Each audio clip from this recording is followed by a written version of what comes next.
welcome to my geography in my backyard video slash project. Today we are here in Eisenhower Park. It's a perfect day to be out.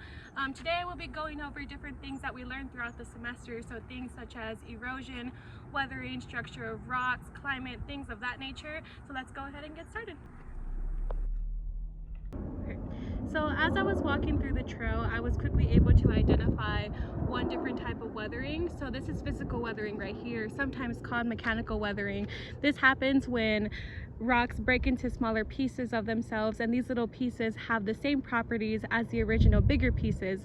There are many ways to physically weather rocks, such as cracking, chipping, or bursting of a rock. So as you can see here, these rocks have turned, some of them are bigger than others. They've obviously broken down, but they have the same properties as the original big rock. So one of the topics that we talk about throughout the semester is soil. So all around you can see that there's soil surrounding me. Climate actually influences soil because it has a certain control of the type of weathering process that is present.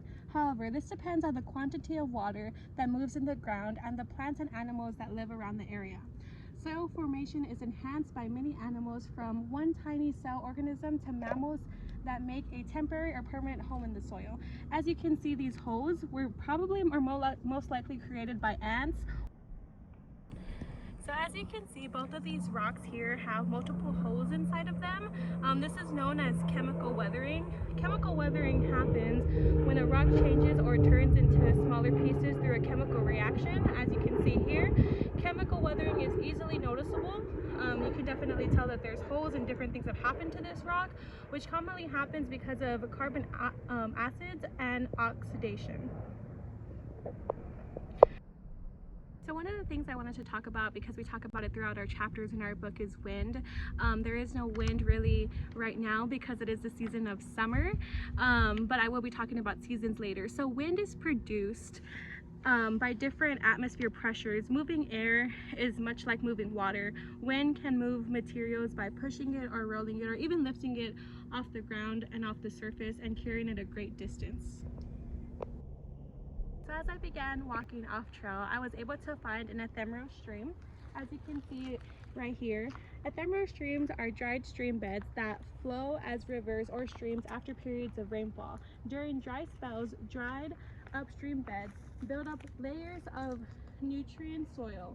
When it does rain, this type of stream carries this soil downstream, which gets deposited along a riverbank. So as you can see here, as mentioned, when rain does come, the water will flow from here all the way down here into the trail. So one of the things I wanted to talk about, as mentioned earlier, because it is in the book, is seasons.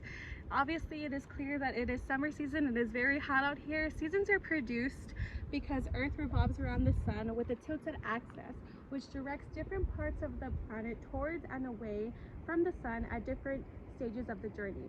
Seasons have nothing to do with how close Earth and the sun are to each other, which is something I didn't know until, of course, I took this class.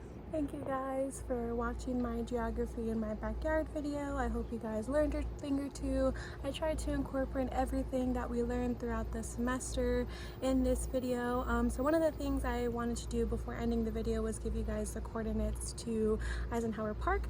I feel as if I see coordinates everywhere after taking this class, and they are pretty much everywhere at the park if you take the time to look and read the boards. So the coordinates of Eisenhower Park is 40.7280 degrees north and 73.5681 degrees west.